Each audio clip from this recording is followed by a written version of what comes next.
Having a job is one of the most ultimate forms of winning in our society, and not having one is one of the most ultimate forms of losing. Maybe you can remember when you didn't have a job and when you desperately needed one. And we have all seen, if it hasn't happened to us, we have all seen it happen to someone else, someone in our family, someone we know.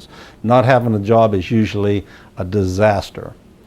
Now, winning is natural, and you should always expect to win at your place of employment. You should never expect yourself to take a loss there. Again, you have to think in terms of win-win.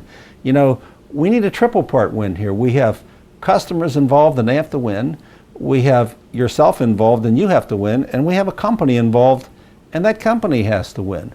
Now, we also have to understand that winning must be defined as what are the true facts where everyone is concerned. See, winning is not what I want, you know, my own particular fetishes, let's say. Winning is not what, you know, some fetish of my boss. The truth has to rise to the surface. And if you let the truth rise to the surface, that defines it all. You will never have winning if the truth is not allowed to be what we base everything on, because sooner or later somebody's going to lose and it's just going to fall apart. Leadership can come from anywhere. It can and should start right with you, because you are the captain of your job no matter what it is. If it needs something, it's your responsibility to make sure that it gets it, so that you can do what you have to do, so that you can win in the marketplace and continue to win in the marketplace and prepare yourself to move up and win bigger in the marketplace. It's called initiative. It's called I care enough. I care enough about it. Take initiative. Something you might not have been used to doing up to this point, but you're going to learn how to do that throughout the course of this training. Now, exactly what is a job? It's been my experience that almost no one really understands what a job is.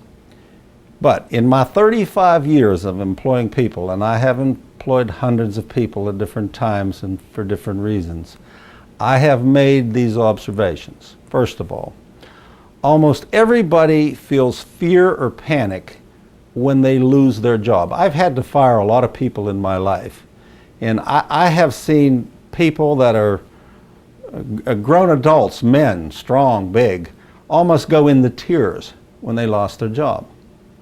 I've seen other people sit there for 2 hours trying to talk me out of it. And at that point, I was dumb enough to sit there and listen. I should have just cut it off, but my empathy wouldn't let me, because I have seen and felt what people feel when they lose their job.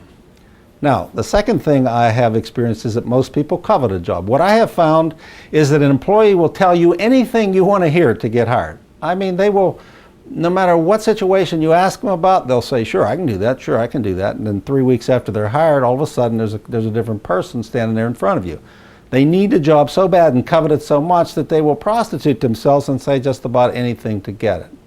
The next thing that I have learned through the years is that almost everybody takes their job for granted to some degree. Almost no one appreciates what they have when they have a job. And the fourth thing that I have learned is that almost everyone has some degree of dissatisfaction with the job they have. Almost no one will say, yes, I love my job and I love it all and it's just great and there's no problem with it.